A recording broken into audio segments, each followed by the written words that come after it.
हर्षित landmark, सपनों का घर जैसा आप चाहते हैं हम बनाते हैं। 1, 2 एवं 3 BHK ready position flats. Call 9827321321। Lakhimpur Kheri हिंसा मामले में 2 लोगों को गिरफ्तार किया गया है। लव कुश और आशीष पांडे की गिरफ्तारी हुई है। ये दोनों आशीष मिश्रा के साथी बताए जा रहे हैं। इसके अलावा 5 लोगों को हिरासत में लिया गया है। बताया जा रहा है कि लखीमपुर में हुई हिंसा में 8 लोगों की मौत हुई है। किसानों का आरोप है कि केंद्रीय गृह राज्य मंत्री अजय मिश्रा के बेटे आशीष मिश्रा ने गाड़ी चढ़ाई है। लखीमपुर खीरी मामले में सुप्रीम कोर्ट ने गुरुवार को सुनवाई करते हुए उत्तर प्रदेश सरकार को शुक्रवार को स्टेटस रिपोर्ट दाखिल करने के निर्देश देते हुए कहा कि मामले पर शुक्रवार को ही सुनवाई की जाएगी। सुप्रीम कोर्ट ने कहा कि इस मामले में विस्तृत स्टेट रिपोर्ट दाखिल किए जाएं और जिसमें जिन लोगों के खिलाफ FIR दर्ज की गई है उनके नाम और पीड़ित कौन है उनके नाम भी शामिल होने चाहिए।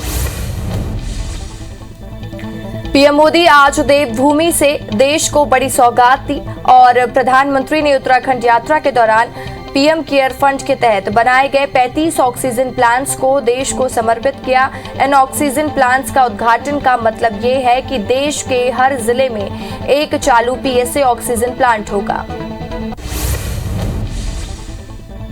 उत्तराखंड में पीएम मोदी ने कहा 100 साल के इस सबसे बड़े संकट का सामना हम भारतीय जिस बहादुरी से कर रहे हैं उसे दुनिया बारीकी से देख रही है। कोरोना से लड़ाई के लिए इतने कम समय में भारत ने जो सुविधाएं तैयार की वो हमारे देश के सामर्थ्य के साथ ही दिखा है और ये हर भारतवासी के लिए गर्व की बात है कि कोरोना वैक्सीन की 93 करोड़ डोज लगाई जा चुकी हैं और बहुत जल्द हम 100 करोड़ के आंकड़े को भी पार कर जाएंगे। उत्तराखंड में पीएम मोदी ने कहा कि 4 धाम से जोड़ने वाली ऑल वेदर रोड पर तेजी से काम चल रहा है। 4 धाम परियोजना देश और दुनिया में आने वाले श्रद्धालुओं के लिए बहुत बड़ी सुविधा तो बना ही रही है, साथ ही गढ़वाल और कुमाऊं में भी चुनौतीपूर्ण क्षेत्रों में आपस में जोड़ रही है। हम देवभूमि को दशकों की उपेक्षा के साथ निकालने का बहुत ही ईमानदारी से प्रयास कर रहे हैं।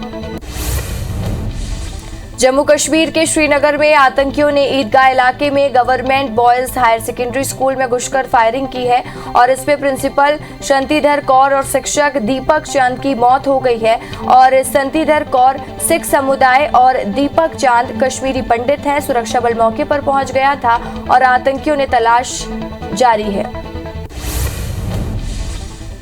उत्तर प्रदेश के बाराबंकी में टूरिस्ट बस और ट्रक से भीषण टक्कर हो गई।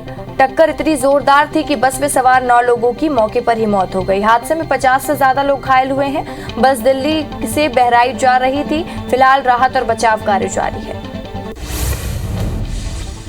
प्रधानमंत्री नरेंद्र मोदी को आज सत्ता में रहते हुए 20 साल पूरे कर लिए गए हैं और मोदी ने 7 अक्टूबर 2001 को गुजरात के मुख्यमंत्री पद की शपथ ली थी। इसके बाद वे 2014 में उन्होंने देश के प्रधानमंत्री का पद संभाला। इस पद पर रहते हुए उन्हें 7 साल का समय हो चुका है। शासन में रहते हुए अपने 20 वर्षों में मोदी के नाम की कई उपलब्धियां जुड़ी हैं।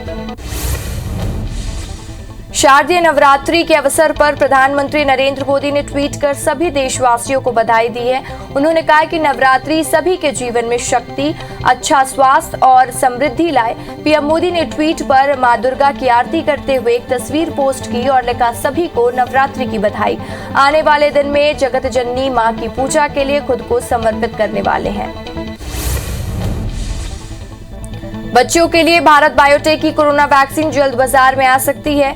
भारत बायोटेक ने इस वैक्सीन का दूसरा और तीसरा ट्रायल पूरा कर लिया है। कंपनी से ट्रायल से जुड़े डाटा को केंद्रीय औषधि मानक नियंत्रण संगठन को सौंप दिया है। कंपनी ने कहा कि उसने डाटा के स्थापन की अपील की है और आपातकालीन इस्तेमाल की इजाजत भी मांगी है।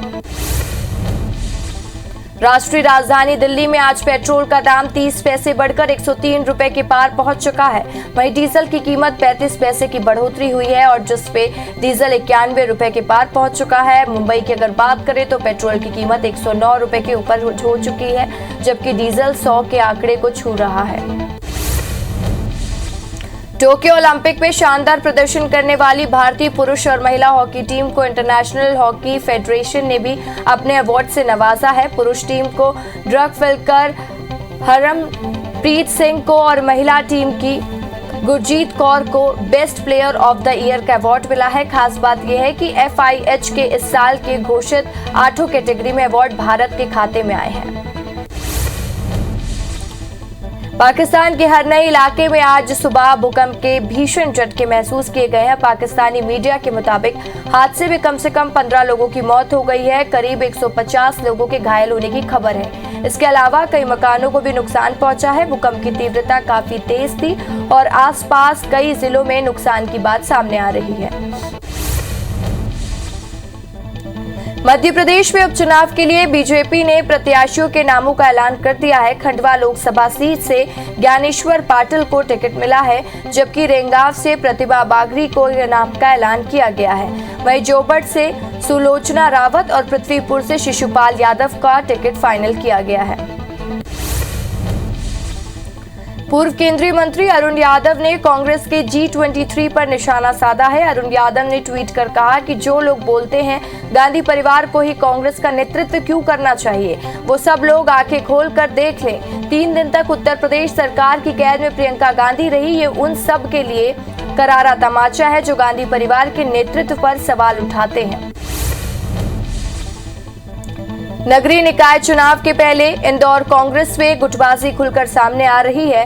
कांग्रेस के 6 पार्षदों ने नेता प्रतिपक्ष फौजिया शेख और उनके पति पर गंभीर आरोप लगाए हैं। उनका आरोप है कि नेता प्रतिपक्ष रहते हुए ही फौजिया शेख और उनके पति शेख अलीम ने दूसरे मुस्लिम बहुल इलाके पर वार्डों में कोई भी विकास कार्य नहीं होने दिया। ग्वालियर में केंद्र सरकार के खिलाफ कांग्रेस कार्यकर्ताओं ने धरना प्रदर्शन किया। इस दौरान कार्यकर्ता ढोल मंजीरों के साथ गाना गा रहे थे। कांग्रेस कार्यकर्ताओं का आरोप है कि जब से मोदी सरकार आई है महंगाई और बढ़ गई है।